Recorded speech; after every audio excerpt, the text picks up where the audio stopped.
Mga bossing oh, dito sa bahay kaya napaibig na naman sa ubod sa Manila na may puro karne pag nasa biyahe. Lagyan natin itong kaluang gata. Lagyan natin yung kaluang gata. Ayan. Lagyan natin paggaganga. Pito rin ka na, luya, bawang, paminta, sin. Salang na natin. Ayan. Boss, oh, nakasalang na. Takpan muna natin. Ayan. Sabi. Balikan natin mamaya pagkulo. Tingnan natin mga boss. Oh. Kuluan na eh. Wow. Yan oh. Sampung yan.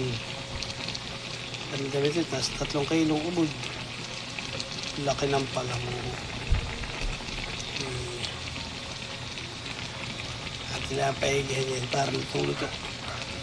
Saka talaga yung gata.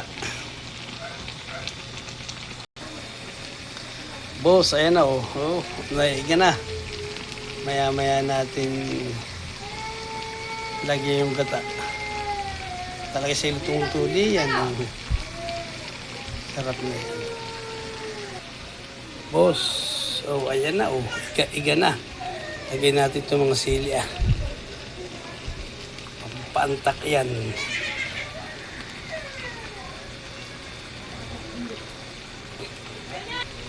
Yan po.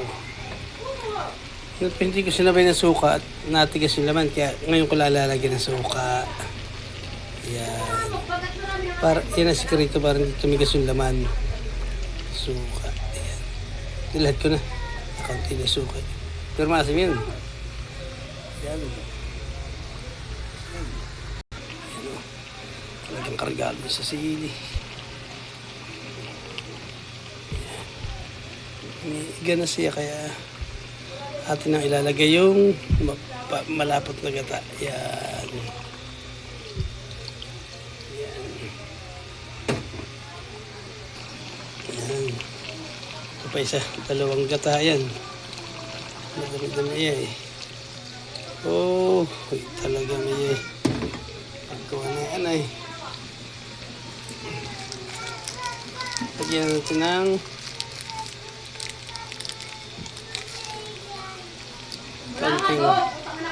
kaunting bitchin. Yan. Kaunti lang. Pampasarap lang. Yun. Talo na. Yan. Dati ito ginaganito nang hindi maglinawan.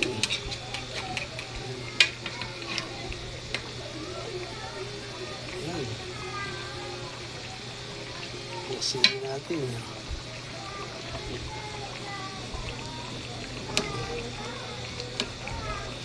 Oh, talaga. Saipot-saipot oh. Yari na naman ang bahaw na ito. Ito na ito. Yan oh. Yan. Talagang. Yan boss oh. Ating titikman na. Lagay iti sureball na ito. Siluto na. Oh, talagang pambahog sa bahaw ito. Oh. Hop. Oh, talagang lapot-lapot siya.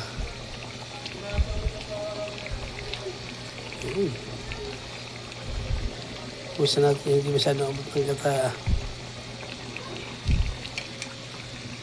Tikman muna natin.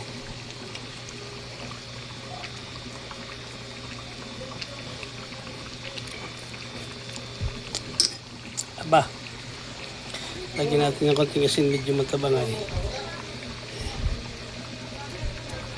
Yan. Okay, nawari ko yan.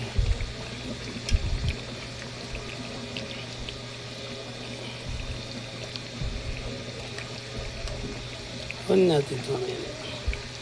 Katalo na ito eh. Yan.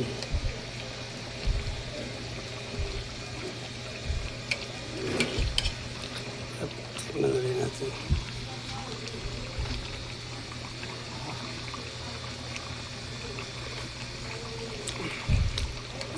Champion. Tiyan. Ayos na.